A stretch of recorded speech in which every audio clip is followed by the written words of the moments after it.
All right, third, we have to take a balanced approach. As we put this rule of life together, it's important to, if you look at Jesus' life, you can plot his practices by like 4 access points. So you have the disciplines that you do alone, and then you have the disciplines you do in community, and then you have the disciplines of doing, things like feasting and worship and, service, and then you have the disciplines of not doing, which would be solitude and silence and prayer.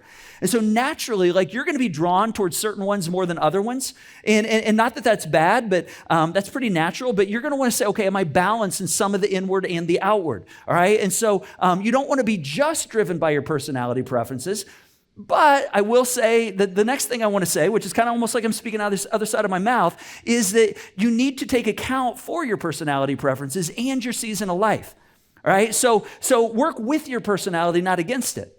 So as you begin to build your rule of life and say, okay, what practices do I want to put in there? For those of us that are introverts, you might say, I need more of the solitude and the quiet things by myself. Make sure you build those in. For those of us that are extroverts, you might go, gosh, I really need to be with people. I'm energized being out and doing things with others. You need to make sure you build those in. So look for balance, but there might be some things you need more of than others.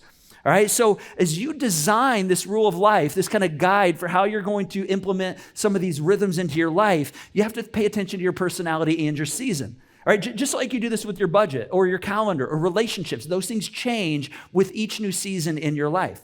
All right, the same is true with our rule of life.